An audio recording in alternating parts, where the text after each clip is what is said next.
नमस्कार, crochet with नेहामध्ये आपले स्वागत आहे. मागच्या व्हिडिओत आपण स्वामींसाठी एक शॉल करायला शिकलो. या व्हिडिओतही आपण शॉल करणार आहोत, पण वेगळ्या स्टिचने. मागच्या व्हिडिओमध्ये आपण जी शॉल केली ती शेल स्टिचने केली होती. आता आपण वेगळा स्टिच वापरून शॉल करूया. त्यासाठी मी ही 4 प्लायची पिवळी लोकर घेतली आहे आणि 3.5 mm ची सुई घेतलेली आहे. शॉल करण्यासाठी सर्वप्रथम मी 18 साखळ्या घेणार आहे.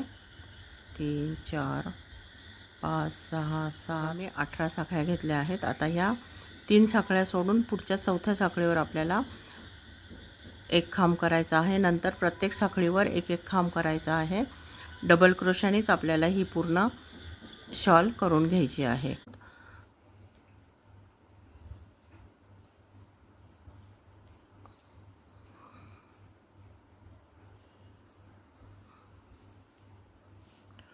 पूर्ण हे सगळ्या साखळ्यांमध्ये आपण प्रत्येक एका साखळीवर एक एक खांब घेणार आहोत. बघा, या ठिकाणी ही खांबांची लाईन पूर्ण केली. 15 खांब तयार झाले आहेत. आता 3 साखळ्यांचा एक खांब आणि दुसऱ्या रोमध्ये आपण प्रत्येक एका खांबावर एक खांब घेणार आहोत. पण ही जी साखळी दिसते याच्या पलीकडच्या लूपमधनं आपण हे खांब घेणार आहोत. बघा, या पद्धतीने हा जो पलीकडचा लूप आहे त्यातनं आपण खांब घेणार आहोत.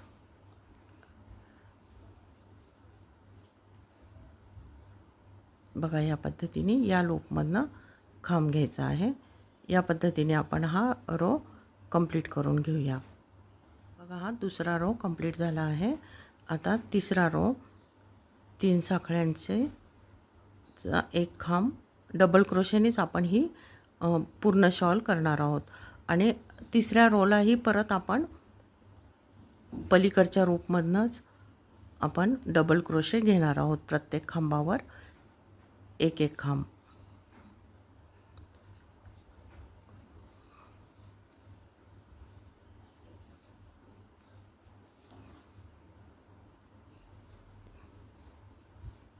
बघा, या पद्धतीने आपण हे पूर्ण विणायचं आहे.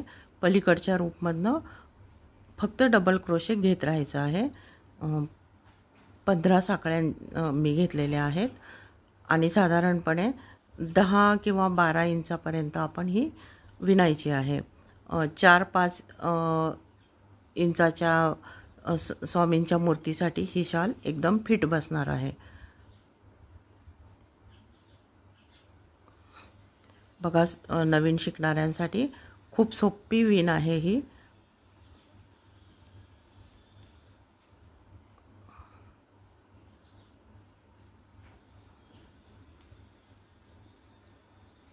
बघा, या पद्धतीने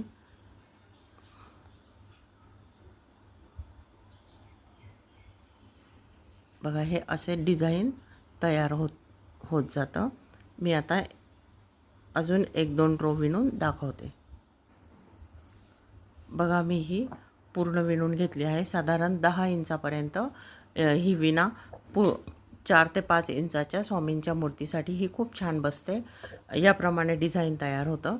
आणि साईडला आपल्याला व्यवस्थित फिनिशिंग येण्यासाठी बघा, मी याप्रमाणे साखळीने पूर्ण फिनिशिंग करून घेतलं आहे. हे कशा पद्धतीने करायचं ते दाखवते. आपण इकडे डबल क्रोशाची पूर्ण एक पट्टी केलेली आहे. तशी पूर्ण शाल विणून झाल्यावरती इकडे पण डबल क्रोशाची एक पट्टी करून घ्यायची आहे. फक्त डबल क्रोशाची एक पट्टी करून घ्यायची आहे.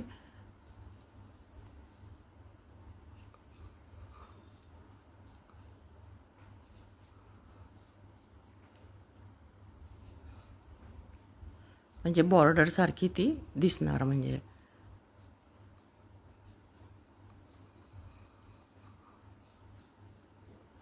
साधारण 10 इंचापर्यंत तुम्ही हे शाल करा. 10 ते 12 इंचापर्यंत शाल व्यवस्थित बसते. बघा, ही डबल क्रोशाची बॉर्डर तयार झाली आहे. आता आपल्याला ही जी साईड आहे ही हिला छान फिनिशिंग करून घ्यायचं आहे. स्लिप स्टिचच्या साहाय्याने आपण करून घेऊया. बघा या पद्धतीने स्लिप स्टिच घेऊन आपण ही फिनिशिंग करून घेऊया साईडला.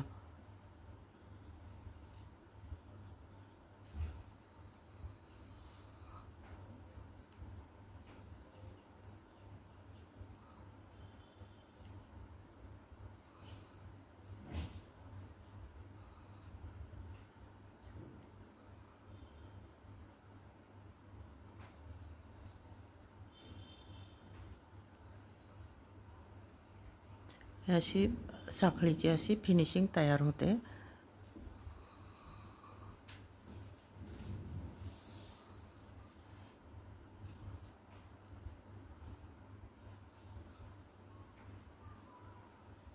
बघा या पद्धतीने आपण साईड पूर्ण अशी करून घेऊ. बघा अशी साखळीने फिनिशिंग पूर्ण तयार करून घेतली. दोन्ही साईडला करून घेतली आहे. याही साईडला करून घेतली आहे. बघा आपली ही छान अशी शाल तयार झाली. इकडे मी साईडला 3-3 साख्यांचे लूप घेऊन त्यात हे छान असे गोंडे शालीला लावले आहेत. बघा इकडनं आणि इकडनं अशी सुंदर आपली पिवळ्या कलरची शाल तयार झालेली आहे. टोपी कशी करायची ते मी मागच्या व्हिडिओतच दाखवलं आहे. चला तर मग आपण आता स्वामींना घालून बघू कशी दिसते. बघा आता स्वामींना किती छान शाल पांघरली आहे. टोपीही घातली आहे. आता पावसाळा सुरू झाला आहे, थंडी पडलीच आहे. तर छान अशी शाल तुम्ही पण करून बघा आणि जमली का मला कमेंट बॉक्समध्ये कमेंट करून नक्की सांगा. स्वामी समर्थांना चाफ्याचं फूल आवडतं, आपण तेही करायला शिकायचं असेल तर मला कमेंट करून सांगा. मी पुढच्या व्हिडिओत ते शिकवेन. आणि व्हिडिओ आवडला असल्यास व्हिडिओला लाईक, शेअर आणि सबस्क्राईब नक्की करा. कमेंट नक्की करा. धन्यवाद. अजूनही वेगवेगळ्या विण घेऊन वेगवेगळ्या स्टिचनी मी ह्या शाल आणि टोपी बनवते. तुम्हाला मी ह्या करून विकते सुद्धा. तर ऑर्डर द्यायची असेल तर नक्की कमेंट बॉक्समध्ये कमेंट करून सांगा. धन्यवाद.